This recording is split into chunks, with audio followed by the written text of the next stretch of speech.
이번 시간에는 대손세액공제에 대해서 설명을 드리겠습니다. 신입 직원에게는 조금 어려운 개념일 수 있는데요. 업체에서 그래도 종종 질문이 잘 들어오는 거라서 기본적인 거는 말씀드리겠습니다. 업체에서 어느 날 갑자기 거래처에 미수로 남아있는 금액이 있는데 이거는 받을 가능성이 너무 떨어진다. 업체가 폐업을 했다든지 아니면 전화 연락도 안 받는다. 연락은 받지만 돈은 안 주려고 한다. 이럴 때 어떻게 해야 되나요? 하고 여쭤봅니다.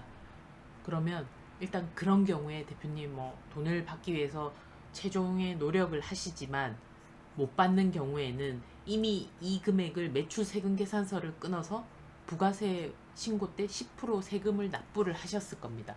그래서 그 10%에 대해서는 일단 일정 요건이 해당되면 10%를 돌려받을 수 있다.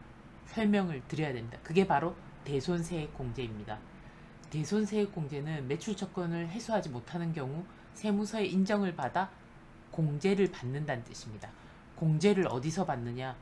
잠시 보시면 우리가 부가세 신고서상에 이게 매출 부분인데 매출의 합계 부분에 보시면 대손세액 가감이라는 것이 있습니다.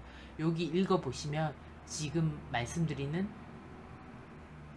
대금을 떼었을 때 일정 요건에 해당되면 세무서의 인정을 받아서 부가세 10% 미리 냈던 걸 공제를 받는다는 뜻입니다. 세무서에서 대손 인정 시 기납부한 매출 부가세를 돌려받게 됩니다. 또한 공급가액에 대한 비용 처리가 가능하기 때문에 법인세도 줄어듭니다. 이게 무슨 말이냐면 부가세는 인정을 받는 경우에 대손세액 공제로 차감을 하게 됩니다. 내가 낼 매출 세액이 있으면 거기서 차감을 한다는 뜻이죠. 그거 상계하고도 납부할 게 없다. 이러면 환급을 받게 되겠죠. 그러면 부가세 말고 본금액, 공급가액에 대해서는 일정 요건이 해당되면 법인세 때 또는 소득세 때 비용 처리가 가능하다는 말, 가능하게 됩니다. 이거를 대손상각을 한다. 대손상각비 비용 처리한다. 이렇게 말을 합니다. 그러면 대손세액 공제 사유가 어떤 건지 보겠습니다. 소멸시효가 완성됐을 때, 소멸시효가 뭐지?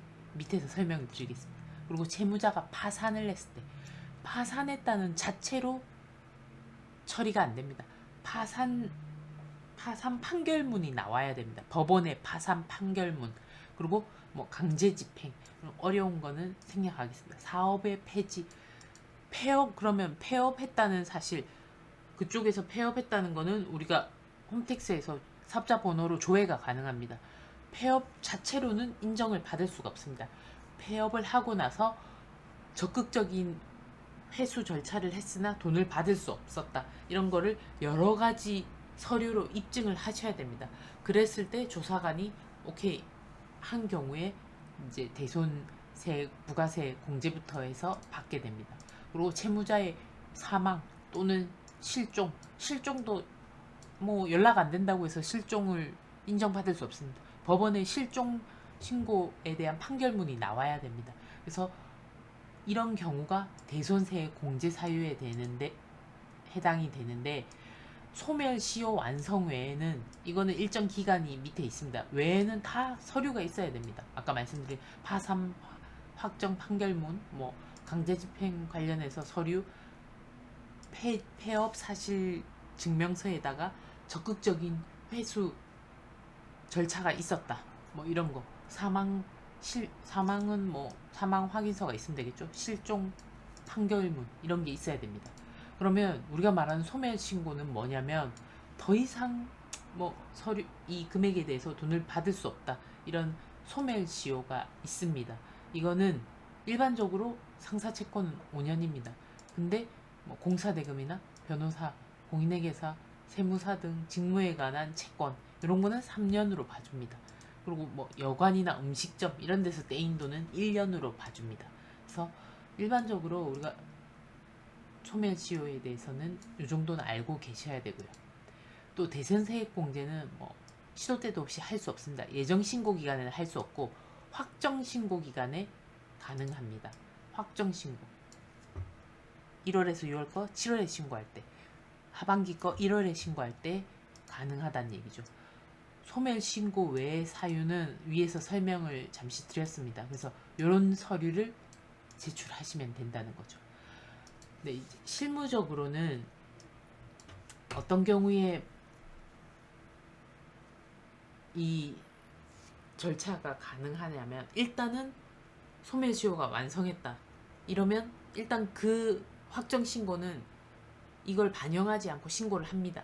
하고 나서 조사관한테 이러이러한 사유가 있어서, 예를 들어서 여기 폐업했다, 폐업 사실증명서 떼고 우리가 이런 적극적인 회수 절차를 거쳤다, 메일로 추심을 하고 전화도 했고 뭐 했는데 더 이상 받지를 못하겠다, 이런 내역을 계약서나 아니면 메일 주고받은 내역 이런 거를 첨부하셔서 조사관한테 미리 보냅니다. 그렇게 해서 조사관이 어떤 서류를 추가로 첨부해라든지 아니면 지금 서류를 오케이 한다 이러면 부가세 확정 신고를 수정 신고를 하셔서, 정확하게 말하면 경정 청구죠. 경정 청구를 하셔서 돈을 돌려받는 거, 부가세를 환급받는 절차를 취하시는 게 실무적으로 훨씬 좋습니다.